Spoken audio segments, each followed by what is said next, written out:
Hello and welcome to another session of Cop Talk, our monthly video program in which two Jews give their views on the news.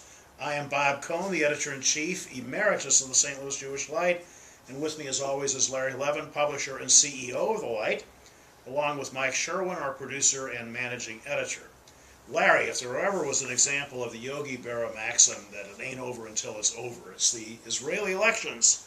Last evening when we left the office with early exit poll results suggesting that Israeli Prime Minister Benjamin Netanyahus, Bibi, was neck and neck with his Zionist Union labor opponent Yitzhak Herzog, a little like the famous Chicago Tribune headline, Dewey defeats Truman. Now appears that Bibi's Likud party scored a resounding victory and Herzog has formally conceded his loss. Likud could gain as many as 30 seats versus 24 for the Zionist Union labor team. How did all the pundits get things so wrong? Well, I think we're so used to great statistical polling in this country, and we've seen the ascendancy of Nate Silver and his 538 website. And so when something goes so totally awry these days, people in America, I think, are shocked. I'm not so sure Israelis are shocked. I mean, we've seen, anything happen in those elections, and there's almost always been at least one big surprise in recent years. And in recent years, Yesh Atid and its leader Yair Lapid, we saw them gather 19 votes at the outset of their existence, and they then have receded down to about a dozen. But I think the tactics of Bibi the last week of the election, really rallied right-wingers, and especially those who may have stayed home in recent elections and believed the posturing of Bibi that the left might win. It might dramatically change the way that Israel operates on the international stage. We certainly know it wasn't because of domestic issues, because that has not been Bibi's forte. Well, also his last-minute definitive rejection of the idea of a two-state solution, and the reaction already in the United States has been pretty severe against him abandoning that bedrock principle of U.S.-Israel approach to the Palestinians. Could this come back to bite him, or do you think it's only going to strengthen him among his existing supporters? I think the big question this morning in the Israeli media is, how does he walk back to things that he did? He kind of indirectly trashed the Arab population and their slate of candidates, by basically saying to the right, come out and vote because the Arabs are winning, seats and could play a significant role. He certainly trashed the left. He certainly pandered entirely to the right on the two-state issue. I don't know what he does. I mean, he certainly is going to have, at least from inside Israel, gravitas on the international stage to say what he needs to say and continue saying what he has been saying. But how that's going to play in terms of his relationships with his friends, let alone his enemies, that remains to be seen. Well, there was one politician who was described as having all the principles of a seismograph. Well, and we've already seen what Abbas had said, about Bibi's victory, which is that he's going to kind of reinstitute the International Criminal Court claims, and I think we're going to see all sorts of stuff like that. And we're going to see some very significant calculations by the West, by his friends, by the European Union, by the United States, about, where do we want to meet Bibi and where don't we want to meet Bibi in terms of negotiations before the United Nations and otherwise. And getting back to my pet obsession, I have a feeling that there might be a move towards the West is saying, okay, we're going to recognize what Abbas has currently as the state of Palestine and let him come into the United Nations, which I think long-term wouldn't be a terrible thing to happen, because as long as Bibi is stuck with this pre-campaign position, they won't have any movement on that at all. Well, you may not have wanted it to happen in this particular way. Right. Right. But yeah, I mean, if it's tailored to the West Bank only, is that what you're saying? West Bank Gaza? only, and keeping Gaza under the overall rubric of Abbas's control. I think one thing hasn't been talked about yet too much in the media, but will be, is that one of the happiest groups this morning is Hamas. Because Hamas, as we've seen, doesn't really know how to operate on the diplomatic and negotiation stage. They only know how to operate on the intransigence and violence stage. So they may be reveling in Bibi's kind of re-election, because now they kind of know how to play Rock'em Sock'em Robots. What they don't know how to play is diplomatic initiative and negotiation. And there's a direct parallel, it seems to me, because we talked about this before, at least editorialized on it, the 47 signature all-Republican Senate letter to the Ayatollah of Iran, and the indication that the people who are happiest about this turn of events are the hardliners in Tehran who don't want to deal, and the hardliners in the U.S. Senate who don't want to deal. Yeah, and the hardliners in Israel who don't want to deal. Right. So they've got their coalition going down now. It's really going to be interesting how it plays out on the United States front. And I don't even mean President Obama, because we already know that there's an uncomfortable relationship between them.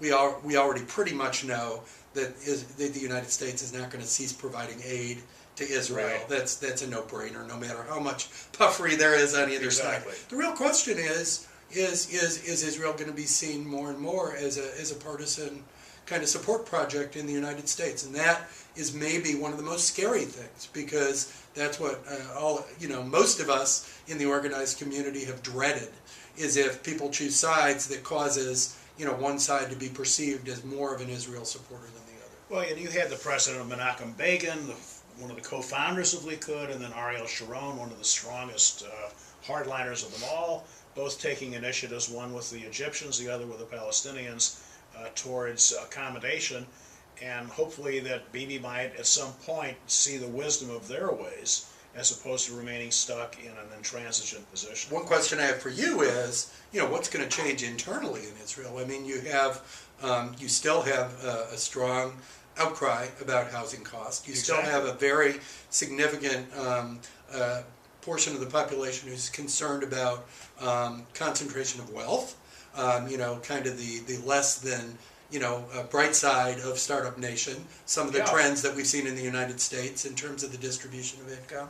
Is Bibi going to be as ineffectual on those issues as he's been, or do you expect any changes? Well, he only came into it kind of reluctantly towards the very end of the campaign, when he started giving some lip service to quote-unquote concern about that income gap and the extremely high cost of, remember they had the cottage cheese revolution? Mm-hmm. So he does need to give some attention to that. Also, when you mentioned the Arabs, I think it was a terrific thing that the four Arab parties united to field a single ticket. And how many Jews serve in Arab country capitals? I know, exactly. Although we'll see if that very tenuous kind of alliance of those four Arab groups actually stays together, now that they will be safely ensconced in the opposition. Well, both Arabs and Jews have a tendency to be better at splitting up than of staying united. And what do you think about, even though there was a solid victory for Bibi, there was also an ascendancy for Labor, and had Labor been better at grabbing votes from the other center and left parties, as Bibi did from the right, we might have a very different story this morning. So do you see Labor as having succeeded to some extent? And if so, what does that mean for the future? Well, first of all, I hope that we can conclude Labor succeeded. And I think it was almost fading out of existence prior to this election. And Herzog, with some degree up to recently, with support with Stippy Levin, made a respectable showing. I think they need a more charismatic leader, and there may be some young Laborite we don't even know about yet, who's not on the radar screen, who could come around. Israel, like the United States, needs a strong two-party system, and radical extremes on either side do not serve the interests of the majority of Israelis, and certainly not the majority of American Jews. We saw a little bit of a hint of that in this election, because the two major alliances, Likud and, of course, the Zionist Union, together almost had 60 seats. So we saw a little less fragmentation. We saw the new rules come into effect where you had to get up to 5% rather than 3.5% in order to be represented in the Knesset. Right. And we're going to have less parties represented in the Knesset. And Yachad was actually cut out of the Knesset this time. Meretz squeezed by. Right. We saw that Shas squeezed by. So maybe there is a little bit of that kind of movement toward bigger parties that emulates more the United States. The other thing is, what is the Kulanu party going to do? Pretty sure that they'll serve, in the ruling coalition now. And Cohn, who's their leader, was suspected as a finance minister candidate, and we'll see if that happens. Some of the folks in Kulanu were Likudniks previously, and Michael Oren is in that party. Some are not. What do you predict will happen there? I think there will be some kind of an accommodation, and I hope Michael Oren remains a force in Israeli politics. He's certainly a very well-spoken, knowledgeable guy, and the kind of leader who might emerge as a potential prime minister. Yeah, it's basically Bibi's one possible tie to the center, because obviously, the coalition otherwise is going to drift exceedingly far right. Bibi's probably at the left end of that coalition. Exactly. Personally, so I think being able to have Kulanu, would help them grab an anchor in the middle and might help them sustain the coalition for more than, say, 22 months. So. Well, as Churchill famously said, democracy is the worst form of government in the world, except in comparison to any other form of government. And Israel is quite an example of that. And maybe we could shift gears to something a little more somber than the exercise of democracy in Israel. And that's we haven't had a program since the recent tragic suicide of State Auditor Tom Schweich amid accusations that a whispering campaign that he was Jewish, as his grandfather was, he was an Episcopalian. What kind of a takeaway can our Jewish community and our state take away from this horrible tragedy? Well, first and foremost, to me, the tragedy of mental illness and suicide. Yes. And we, of course, had a cover story 2 weeks ago about a young man who committed suicide in our Jewish community, and how we all must be vigilant in helping and reaching out and educating. And in fact, we have more information in the light this week about resources for suicide prevention.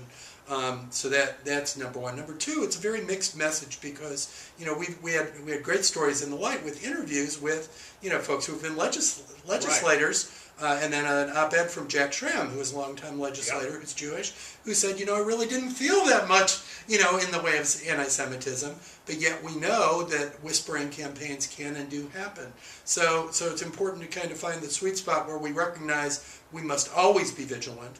We must always bring to the forefront, things that look like terrible allegations and accusations and practices. On the other hand, we don't want to assume that there's always something creepy and terrible there either. Yeah, and Jack Schramm, I mentioned that in my Conopedia, because when he ran in the Democratic primary for the 2nd Congressional District, there was a letter being circulated by somebody in the Bob Young camp, or family, that he later repudiated, saying, did you know that Jack Schramm is a pro-abortion candidate and belongs to the pro-abortion American Jewish Congress? Right. And it could have exploded into a huge issue, but they chose to withdraw the letter and contain it, which was a good thing. We've seen Catholics fight through this in this country, up to the point that President Kennedy was elected. We've seen Jews make great progress in the Missouri front. I mean, at one point, I think 2 years ago, we had 6 Jewish legislators. Exactly. So I don't want it to be overstated, but of course continue to be vigilant. And of course we had Ken Rosman and Harriet Woods, who rose to the position of lieutenant governor in the state of Missouri. And we don't know, sadly, because of Schweich's apparent mental illness, we do not really know how much was real, how much was not real, what was kind of in the gray area. And by the way, when Al Gore selected Joe Lieberman as his running mate, his popularity, his approval ratings shot up by 14 points over that same weekend. So right, exactly. It's a mixed picture. It is. But of course, we mourn him. He was a great public official, well respected by the center. Senator Danforth, whose credentials are impeccable. Saw him as a prodigy, and so it's a great loss to Missouri. And his speech was the most profound, direct denunciation of any form of anti-Semitism by any public figure I have ever heard. Right. I mean, Danforth has been, a proponent for keeping any of that stuff out of politics at any level, and of course he has religious training himself. Yes. So he knows from whence he speaks. So. Absolutely. What else you got? So we've got all kinds of other items that are on the horizon. We have the rise of Hamas, or rather the rise of ISIS defectors. There was an American Air Force veteran who was arrested in connection with going over to the side of ISIS. We also have the fact that Iran has active troops on the ground in Iraq, recovering the birthplace of Saddam Hussein. Right. We haven't even talked much about Iran today. Yes. Which we'll probably talk about much more next time, because we'll know whether or not there's the formation of a deal or not. But yeah, the strange bedfellow stuff in the Middle East is getting so bizarre. Yes. Is so bizarre. The role of Assad, who, you know, you and I wrote in an editorial about 9 months ago, Yes. you know, about the devil you know versus the devil you don't, and ISIS turned out to be the devil you don't. Yeah. You know, and how do you navigate through those treacherous waters? And Assad is very problematical because under Assad and under his father, the border between Israel and Syria was quiet from 1974 until the civil war in Syria. So Right. we have all kinds of things that are on our horizon to keep in mind. We will, for our and next we'll talk about Iran next time, because that will be brutally front and center, I suspect. Very good. Well, I'm glad we had our program, and we look forward to the next one. And in the meantime, wish our readers and viewers an upcoming very happy and fulfilling Passover. Happy Passover, and take care.